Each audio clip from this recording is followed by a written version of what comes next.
There are moments in life when everything seems to follow its normal course. People pass by, days repeat, commitments occupy the mind. Yet, deep down, there is a subtle, almost secret feeling that something is trying to get your attention. It is as if the silence between one thought and another carries a message, a gentle, persistent restlessness, like the echo of a voice we cannot decipher. You may have felt it, that impression that an event is repeating, that a trivial detail insists on returning, that a strange synchronicity arises and, for a few seconds, makes you believe that nothing is random. This invisible call raises more questions than answers. Is it intuition? Is it coincidence? Or is it just the mind creating connections to make sense of chaos? Doubt is natural because we have been taught to seek logical certainty. We were shaped to believe that only the visible is real, that only the concrete is trustworthy. Yet at some level you know this is not the whole truth. Gregg Braden describes the universe as an immense living web, a unified field that responds to our emotions, intentions, and choices. It is not just a passive backdrop, but an interactive organism that communicates with us in subtle ways. This perspective is neither distant nor overly mystical. It is practical because it touches on something you have already felt, the sense that your life in some way is in dialogue with something greater. Dispenza explains that our brain filters the signals of reality through the lens of past experiences. This means that many messages do not reach us because we vibrate at frequencies of doubt, fear, or disbelief. It is not that the universe does not speak, it is that we often cannot hear. The mind acts as a filter that blocks the perception of anything that does not fit within the known repertoire. Imagine a radio. It may be turned on, but if it is not tuned to the correct frequency, no matter how much you turn up the volume, you will only hear static. Life works in a similar way. The signals exist, but to perceive them, one needs to be in tune. The heart and mind must be aligned in a state of openness, presence, and receptivity. And here arises the question that opens this path. What if what you call coincidence is actually a dialogue you never learned to hear? What if every detail that insists on repeating, every silence heavier than 1,000 words, every synchronicity that alters your perspective, is a secret language the universe uses to guide you? This call is not for a few. It is not a privilege for special people. It is happening now, in this very moment, all around you. What changes is only your willingness to learn this silent language, which is not translated into words but into signs, emotions, and invisible presences. You may have spent years ignoring, explaining away, or disbelieving these messages. Yet deep down, something within you always knew. It is not just coincidence. It is not merely chance. It is an invitation. Life is trying to tell you that you are not alone, that there is an invisible thread connecting what you feel, think, and choose to the heart of the universe. Symbols cross your path without asking permission. The same word appears in different conversations. A number repeats on the clock, on a car plate, on a forgotten receipt on the table. Often, these signs seem so trivial that you treat them as random coincidences. And this is precisely where the danger lies. When the eye becomes accustomed to the extraordinary disguised as the everyday, it loses its strength and fades into distraction. Gregg Braden calls these recurring patterns markers. They are not ready-made prophecies nor fixed scripts for the future, but indications that you are touching a frequency of imminent change. They appear as small keys that unlock perceptions, inviting you to realize that something greater is in motion, even if your eyes have yet to see it. But there is a common misconception that can divert this path, believing that every repetition is an absolute message. When this happens, the risk is to live in a state of constant expectation, interpreting every detail as if it were an infallible oracle. True reading, however, requires more than looking outward. It demands emotional coherence and attention to internal context. It is not just the symbol that speaks, but what it awakens within you. Dispenza reminds us that the mind, conditioned by past experiences, can create illusory echoes. Repetition sometimes comes not from the universe, but from the mental pattern itself trying to reaffirm a belief. That is why the external symbol only gains meaning when aligned with your emotion and the state you carry in your heart. Imagine for a moment that life is like a song. Certain symbols function as repeated notes that emerge to highlight a change in tone. But if you try to interpret each chord in isolation without hearing the whole melody, the music loses meaning. The same happens with signs. They cannot stand alone. They must be understood within the context of the entire experience. When these symbols repeat, it is not to impose fear or dictate certainties. It is a silent invitation for you to observe with more presence, a reminder that perhaps the universe is showing you that it is time to align with something new. It is as if it says, there is movement happening. Do not ignore what repeats, but also do not turn every detail into a final verdict. Symbolic repetition is at its core a reminder that life speaks to you in layers, in rhythms, in patterns that reveal themselves gently. And when you begin to perceive that you are not merely facing chance but a dialogue, your perception opens to a world where nothing is too small to carry profound meaning. There are moments when life seems to reorganize around you with such precision that it is disconcerting. An unexpected encounter arises at the exact moment you needed an answer. An improbable event fits like the perfect piece in an invisible puzzle. These moments are called synchronicities, and what makes them unique is not only the event itself, but the subtle transformation they provoke within you. The difference between coincidence and synchronicity lies in how your inner state is affected. Coincidence passes by as if it were merely a game of chance. Synchronicity, however, remains. It creates space for new perception, altering how you view the moment, as if a key had silently turned in your consciousness. Gregg Braden describes synchronicity as micro-portals, small moments in which the mind and the field align, allowing you to perceive that a higher intelligence coordinates encounters and signs. It is as if, for a brief second, the boundaries between the visible and the invisible vanish, revealing that everything has always been connected. However, there is a subtle trap in this process, seeking synchronicity as proof. When an anxious mind wants to collect signs to validate its faith, interpretation becomes distorted. True synchronicity does not need to be forced or demanded. It occurs at the right rhythm, at the instant you are open enough to receive it. It is like trying to capture the reflection of a moving star. The harder you strain, the more it slips away. The power of synchronicity lies not in the external spectacle, but in the silent change it provokes within you. It reshapes perception, expands the heart, and creates the sense that behind apparent chaos there is a loving order supporting every detail. The feeling is one of belonging, that you are not adrift, but enveloped in a meaningful web.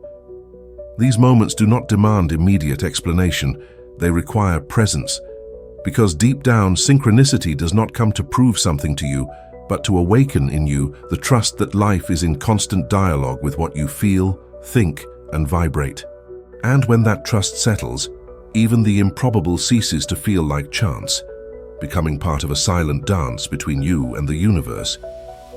There are messages that do not arrive as images, numbers, or unlikely encounters. Signs manifest in absence, in emptiness, in the space between one thought and another. Silence at times speaks louder than any word. It is the moment when the mind, accustomed to spirals of anxiety and expectation, suddenly slows down for no apparent reason. The weight that occupied your chest dissolves. Inner noise fades. What remains is a field of quiet so deep it can feel uncomfortable for someone who has never learned to inhabit it. This silence is not emptiness, but fullness. It carries the sense that an answer has arrived, even if it cannot be translated into words. It is as if the universe has found a way to communicate directly, bypassing external symbols.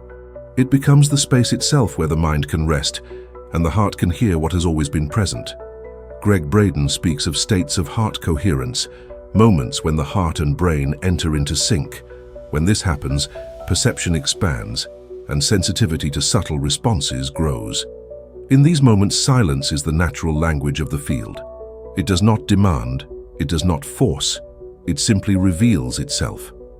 Joe Dispenza adds that this state is like a download of information. Not words, but impressions, sensations, intuitions arriving as sudden clarity. What once seemed confusing organizes into simple feeling.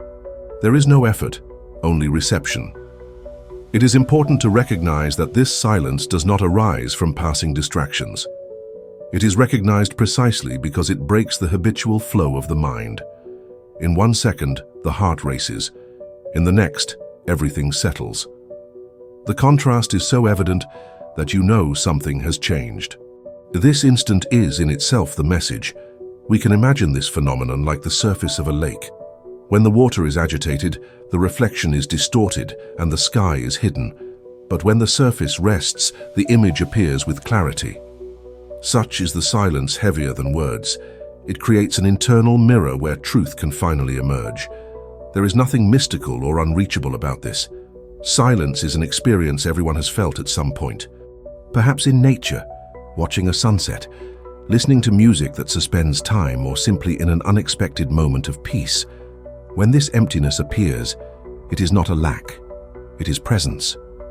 The universe is saying, without words, the answer is already here. The human mind tends to create expectations about how answers should appear. We expect revelatory dreams, striking phrases, perfect coincidences. And when life does not deliver signs in the form we envisioned, we feel frustrated or conclude there is no answer at all. This is the invisible mistake that distances us from true communication with the universe, rigid expectations.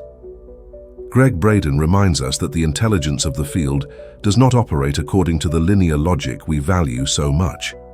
The universe responds not to the form of our request, but to the vibrational state we maintain. This means that the language of life is broader, more fluid and more creative than any format we could anticipate. How many times have you sought a specific answer in dreams, expecting clear symbols, only for it to appear in the unassuming gesture of a stranger on the street? How often did you expect immediate confirmation, only for it to arrive in the unexpected silence of a peaceful moment? Life rarely fits the script the mind insists on writing. The challenge is to release form and focus on feeling. When you insist that the sign come in a precise package, you limit the field of possibilities. It is like asking the universe to speak only one language, ignoring that it knows them all. But when you relinquish control, the unexpected has room to flourish. This letting go does not mean giving up. It means trusting. Trusting that the answer may come in any form. Words, gestures, images, encounters, silences. Trusting that the form does not matter, only the internal effect it provokes. A true sign does not need to fit your imagination. It only needs to align your heart with the next step. It is in this detachment that true listening resides, because ultimately, signs do not exist to confirm your expectations but to expand them. They do not come to prove you right, but to show that life can be greater than you imagined. When a sign arrives unexpectedly, it carries not only an answer, but also the opportunity to broaden your vision of living in constant dialogue with the universe. There is a deep rhythm in everything that exists. The heart beats in cycles. Day alternates with night. Seasons follow their own timing. All life pulses in cadence. But when the human mind tries to accelerate the rhythm, an internal discord arises that silences the signs. Vibrational haste is subtle anxiety. It does not shout but corrodes. This haste manifests as the need for immediate answers, as if the universe must comply with our impatience. The desire to control timing, to rush encounters, to anticipate responses, to force revelations. But signs do not obey human clocks because they belong to the time of the soul, which is vast, circular, and wise. Gregg Braden reminds us that the field responds not to the words we speak, but to the energy we maintain. When we request a sign in desperation, we vibrate scarcity, and that vibration echoes as a blockage. When we beg for quick answers, we close the space of reception because our frequency becomes noise. Clarity never arises from turmoil, only from inner silence. This is why many do not perceive the signs, not because they do not exist, but because an anxious mind cannot recognize them. It is like trying to hear a soft melody amid the noise of a bustling city. The sound is there, but it cannot be distinguished. Haste steals the sensitivity required to catch what is revealed subtly.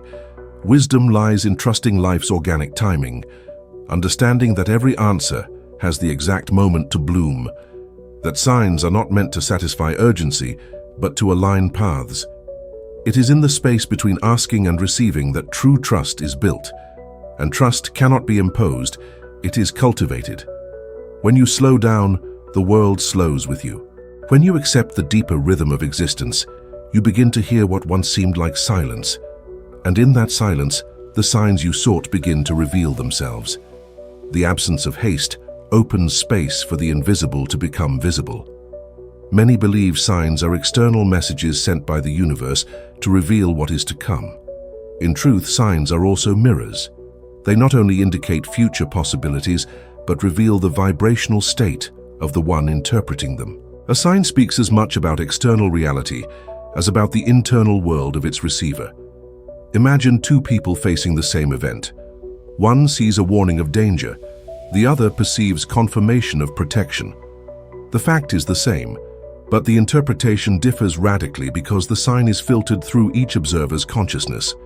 This shows that a sign is not a fixed oracle, but a reflection of the observer. Gregg Braden emphasizes that the quantum field does not send ready-made messages. It returns frequencies, responding to what we sustain internally. Thus, when you see a sign, you are actually seeing part of yourself projected into reality. It is as if the universe says, "Here is the translation of the energy you are carrying now." This realization is transformative because it lifts the burden of passively waiting for external answers. If signs are mirrors, then looking at them is also looking inward. It is not about predicting the future, but understanding the present. Each sign reveals what your current vibration is attracting, and by changing your frequency, the reflection also changes. This awareness prevents falling into the trap of superstitious interpretation. The sign ceases to be a riddle to decipher and becomes a window to the soul. It shows where there is fear, where there is trust, where there are blocks or openness. Ultimately, the sign is about who you are being, not what will happen. When you understand this, you realize that no sign is lost. Every experience that draws your attention, whether gentle or intense, is an opportunity for self-knowledge. The universe speaks in metaphors, but the key to interpretation lies within you.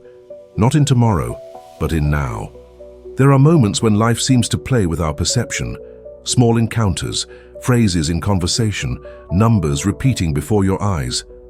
At first glance, they may seem like trivial coincidences, but sometimes something in them awakens a different sensation, a gentle shiver that whispers, "This is not just chance." Coincidence happens when events occur together without apparent relation. It is the mathematics of randomness, the fortuitous meeting of probabilities. Synchronicity, however, carries another weight. It not only happens but reorganizes your internal state. For a moment, your external world and your inner world meet in the same rhythm, opening a brief portal of meaning. Gregg Braden describes these synchronicities as alignment points, moments when human consciousness and the quantum field connect and exchange information. It is not only about what happens outside, but about what is transformed within you. Synchronicity is validated not by the event itself, but by the change it provokes in your perception. The risk is in confusing the two. Seeking meaning in every small coincidence can trap the mind in anxious searching, where everything must have a hidden meaning. In this haste, the true sign is lost. Synchronicity requires no effort. It happens naturally, like breathing, without forcing. The heart recognizes when it is real. You feel a silent expansion, a momentary clarity that dissolves doubt. It is in this instant that you realize it was not just chance, but an invitation from the universe to see beyond the surface. Synchronicity is not proof to be hunted. It is an experience to be fully lived. Ultimately, the difference between coincidence and synchronicity is not in the scene but in its impact. The universe does not need to shout to speak to you. It whispers, and in the silence between events, the true message is revealed. Communication with the unified field is not a gift reserved for a few. It is not magic, not luck, nor happens by chance. It is a cultivated, silent, constant skill born from conscious observation, attention to detail, and the willingness to listen more than speak. Every sign you perceive, every synchronicity touching your internal state, is a step in this journey of deep listening. Braden reminds us that the universe responds more to coherence than to requests. The field aligns with your vibration, the state you sustain, more than the words you speak. Dispenza adds that by recognizing and honoring a sign, you strengthen neural connections that expand sensitivity, making it increasingly natural to perceive future signs. It is like training a muscle. The more you practice, the easier it becomes to capture the invisible dialogue of life. True mastery is not in collecting signs or seeking external proof, but in adjusting your internal state to live in constant dialogue with life. It is in silence, presence, and mindfulness that the language of the universe reveals itself. Learning this language requires patience, repetition, and trust. It is like learning a new language. First you listen, then begin to understand, and finally communicate fluently. In the end, perceiving the universe is not deciphering riddles, but awakening to the harmony that has always surrounded you. It is understanding that nothing is coincidence, that every detail has its rhythm, and that every sign is an opportunity to align with the flow of life. Listening to the universe is above all remembering that you are part of this great living web, and that at every moment it responds to the frequency of your heart. When you learn to listen this way, every silence, every unexpected gesture, every symbolic repetition or synchronicity becomes a guide. There is no rush, no rigid expectation. There is only presence, openness, and the certainty that the universe always speaks, even when we do not use words to hear it.